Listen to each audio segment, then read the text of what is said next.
এই মা, রাশিয়ান কলকাটিস্টের ফোনের কভার এরম সিম্পল কালো, ছি ছি ছি। কি সিম্পল কালো? দাঁড়াও দেখাচ্ছি। কত বড় সাহস ভাবো, আমাকে অপমান! থরি থরি, আমার ফোনের কভারকে অপমান! না না, এ তো কিছুতেই মেনে নেওয়া যায় না। যদিও বা কথাটা কিন্তু একদম ভুল বলেনি। না মানে এতদিনে তো অনেক মানুষেরই ফোনের কভারে কারুকার্য করেছি, কিন্তু নিজের ফোনের কভারেই আর করে হয়ে ওঠা হয়নি। তাই এবারে ভাবলাম সবার কথা বাদ দিয়ে নিজেকে এবারে একটু প্রায়োরিটি দেওয়া যাক। কারণ এখনকার সময় দাঁড়িয়ে তুমি মানুষের জন্য যতই করো না কেন, যাই করে নাও না কেন, দিন শেষে তুমি খারাপই। তাই বেকার কইরাও লাভ নাই। তাই এবারে লোকের কথা একটু কম ভেবে নিজের কথাও ভাবো, বুঝলা?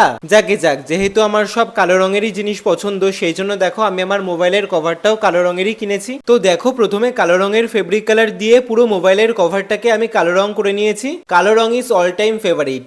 আরে বাবা না না, সেই জন্য না। তোমরা হয়তো এবারে অনেকেই জিজ্ঞেস করবে যে দাদা, ফোনের কভারটা তো আগে থেকেই কালো রঙই ছিল, তাহলে আবার এর উপরে কালো রং করার কি দরকার? আমার কাছে অঢেল কালো রং ছিল, সেই জন্য আমি কালো রং করে দিয়েছি। আর কোনো প্রশ্ন?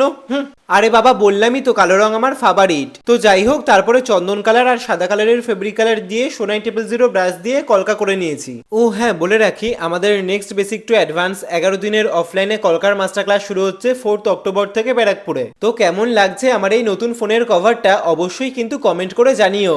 আচ্ছা, তোমাদের কাদের কাদের black colour favourite? Bye, follow for more.